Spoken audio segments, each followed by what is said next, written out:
no water, no power, the misery that fueled Madagascar's youth. 2 days after the ouster of Madagascar's president, the desperate conditions that led the country's young people to rise up in mass protest were as evident as their anger. At the University of Antananarivo in the capital city, the smell of sewage filled the air in a building on campus. Hallways were dark because the electricity was out. Piles of garbage buzzing with flies lined cobblestone streets outside of government-provided student residences. This is the first step to be free from misery, Fabio Tsirsi, a 24-year-old French major, said of the president's impeachment and the military's subsequent government takeover this week. There's still no water and electricity here. The students who led the youth movement that toppled President Andry Rajoelina of Madagascar say they are both anxious and hopeful about what comes next. A new military leader was sworn in as president on Friday, and it's unclear if he will deliver the changes they have demanded. But many said that their situation couldn't get much worse and that they were willing to wait and see. The map locates the island of Madagascar, off the eastern coast of Africa, and its capital, Antananarivo.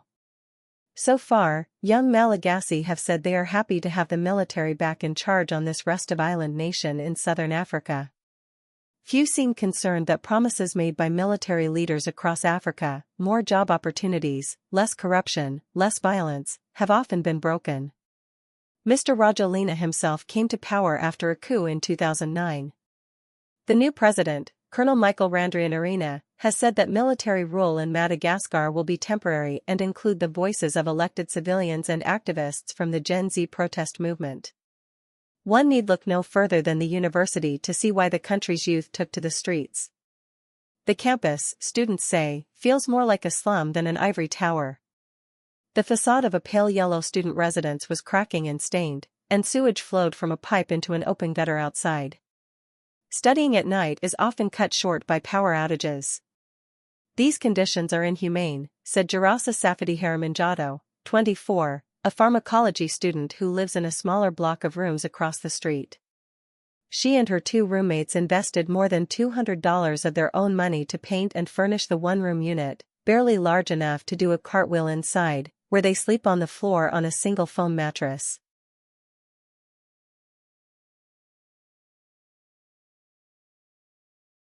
From his third-floor unit, Mr. Tsirsi lamented that he and 6 of his classmates must cram into a space meant for 4. Some sleep on the floor. There's no running water inside. Buckets of water fetched from an outdoor tap sat cluttered on a table. Mr. Tsirsi said that students often go months without receiving the paltry $7 in monthly financial aid the government is supposed to give them. He and his roommates sell dried bananas and eggs to help pay tuition. Many students have protested these conditions for years. But when they saw the mass Gen Z demonstrations unfolding in Nepal last month, they decided to create their own Facebook page, Gen Z Nkatso, named after the university's neighborhood in Antananarivo. They adopted the same anime skull and bones logo as other recent Gen Z movements around the world but put a traditional Malagasy hat on the character to make it their own. The first Gen Z Nkatso protest was on September 25, which was the beginning of the weeks-long, deadly clashes between mostly young protesters and the security forces that culminated in Mr. Rajoelina's ouster and self-imposed exile. 3/4 of the island's 32 million people live in poverty.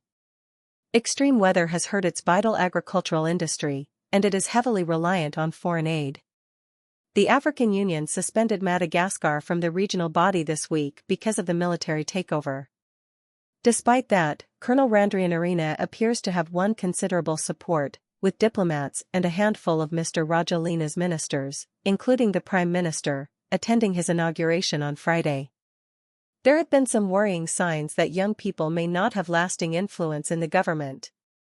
Saitmi Randrianasalonieko, a former opposition leader, was elevated to be president of the National Assembly on Wednesday, a day after the military seized power. Youth activists see Mr. Randrianasalonieko as a career politician who does not represent their interests.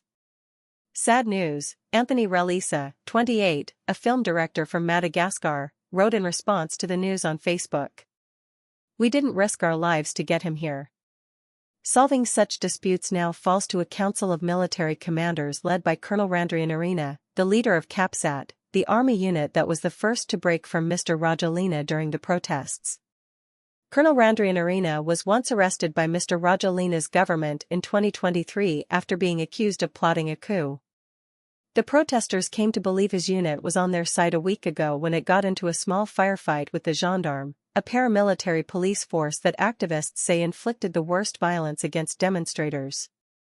That was a sign that they were more willing to step up on the side of the population than on the side of the oppressive orders of the previous government, said Simihipa Andrea Mazavarivo, the coordinator of a youth civic engagement organization in Madagascar.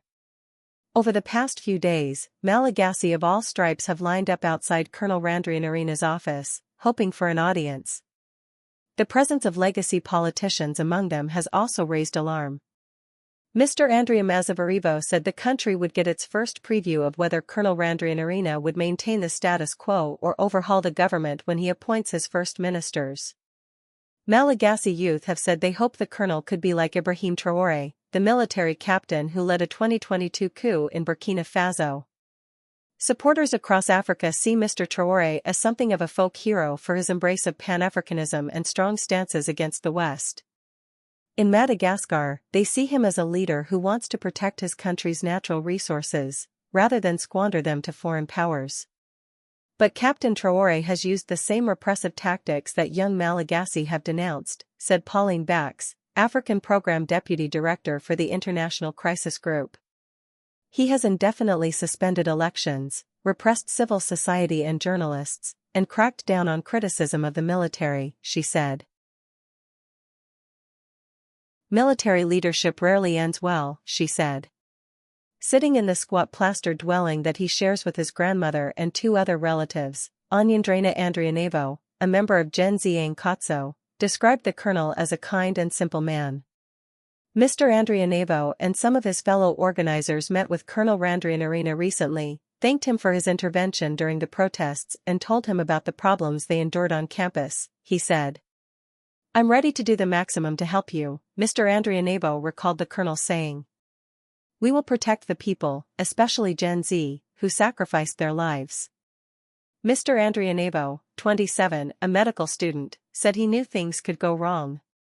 Where he lives, a tarpaulin ceiling hangs so low that he has to duck to move around. He sleeps next to an orange flag bearing Mr. Rajoelina's face and the slogan "Madagascar must be developed," because his grandmother still supports the ousted leader and refuses to let him take it down. What the past couple of weeks have taught him, though, is that his generation has power, he said. If the country's next leader is like Mr. Rajoelina, he said, we will rise again.